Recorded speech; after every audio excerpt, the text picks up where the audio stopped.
మంచి ఫలితాలు ఉంటాయి. తదుపరి సింహరాశి. సింహరాశి వారికి ఈ వారం చాలా అనుకూలంగా ఉంది. గత వారం కంటే ఈ వారం చాలా వరకు వీరికి బాగుందనే చెప్పచ్చు. ఇటు ఉద్యోగపరంగా వ్యాపారపరంగా చక్కగా ఉంది. భాగస్వామ్య వ్యాపారాల్లో కొంత కలుసుబాటుతనం ఉంటుంది. లాభాలు బాగుంటాయి. ఖర్చు కూడా అలాగే ఉంటుంది. ఏవైతే ఆగిపోయిన ప్రాజెక్టులు పెండింగ్ ఉన్నాయో అవి తిరిగి రావడం ఇదొక శుభసూచకం చెప్పచ్చు.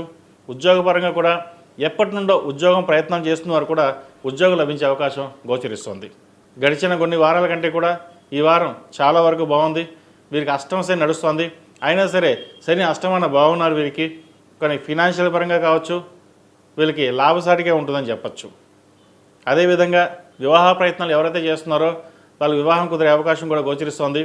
అయితే మహాలయ పక్షాలు కాబట్టి ఏదైనా సరే మహాలయ పక్షాలు అయిన తర్వాత మాట్లాడుకోవడం అనేది చెప్పదగిన సూచన. పితృ కార్యక్రమాలు చక్కగా నిర్వర్తించండి. పెద్దవారి ఆశీస్సులు మనకు ఎంతో ముఖ్యమవుది. దానివలన వంశ అభివృద్ధి చెందుతుంది. కాబట్టి పెద్దవాళ్ళ ఆశీస్సులు తీసుకోవడం మన కర్తవ్యం కూడా. పూజ ఎంత బాగా చేస్తామో అమ్మవారి ఆశీస్సులు స్వామివారి ఆశీస్సులు తీసుకుంటామో అదేవిధంగా మన పూర్వీకుల ఆశీస్సులు కూడా చాలా ముఖ్యం. కాబట్టి ఈ మహాలయ పక్షాల్లో చక్కగా నిర్వర్తించండి. మంచి ఫలితాలు ఉంటాయి. ఈ రాశిలో జన్మించిన విద్యార్థులు కాలం అనుకూలంగా ఉంది.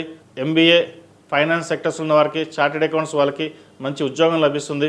ముఖ్యంగా CA ఎవరైతే పూర్తి చేశారో వారికి అనుకోని విధంగా అనూహ్యంగా మంచి ఉద్యోగం రావడం కూడా ఒక సంతోషకరమైన విషయం అని చెప్పచ్చు.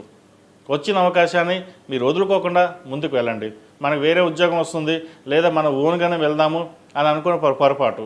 కొంతకాలం ఉద్యోగం చేసుకుని తర్వాత మీరు ఓన్గా ప్రాక్టీస్ పెట్టడం లేదా వ్యాపారం ప్రారంభించడం చేయండి. ప్రస్తుత ఉన్న పరిస్థితుల్లో చక్కగా ఉద్యోగం చేసుకోవడం చెప్పదగినది. అదేవిధంగా వైద్య వృత్తిలో ఉన్న వారికి చాలా అనుకూలంగా ఉంది. మెంటల్ స్ట్రెస్ ఎక్కువగా ఉంటుంది.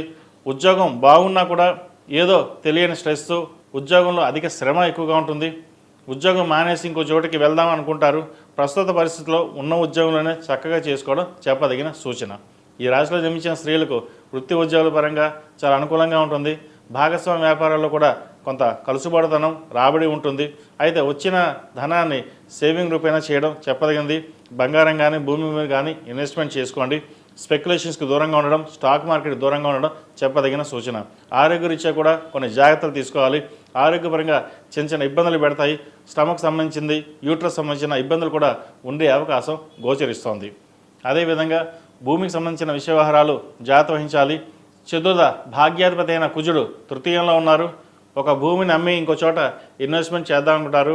ఆ భూమికి సంబంధించిన విషయ వ్యవహారాలు కూడా చక్కగా ఉన్నాయి. అయితే డాక్యుమెంట్ విషయంలో, రిజిస్ట్రేషన్ విషయంలో కొంత జాగ్రత్త వహించడం చెప్పదగిన సూచన. వివాహ సంబంధించిన విషయ వ్యవహారాలు, ద్వితీయ వివాహం సంబంధించిన విషయ వ్యవహారాలు, సంతానం సంబంధించిన విషయ వ్యవహారాలు ప్రస్తుతం మహాలయ పక్షాలు కాబట్టి ఇవేమీ మాట్లాడకుండా నవరాత్రుల్లో ప్రారంభించండి. మంచి ఫలితాలు ఉంటాయి. ఈ రాశి వారికి అష్టమ శని నడుస్తుంది కాబట్టి ఆంజనేయ స్వామి వారికి ఆకుపూజ చేయడం, అదేవిధంగా ఒక శనివారం నాడు ఎవరికైనా వస్త్రదానం చేయండి. అష్టమ శని, అర్ధాష్టమ శని, ఏలినాడు శని నడుస్తున్న వాళ్ళకి వస్త్రదానం చేయడం వల్ల మంచి ఫలితాలు ఉంటాయి. ఈ రాశిలో జన్మించిన వారికి కలిసి వచ్చే సంఖ్య 1, కలిసి వచ్చే రంగు తెలుపు.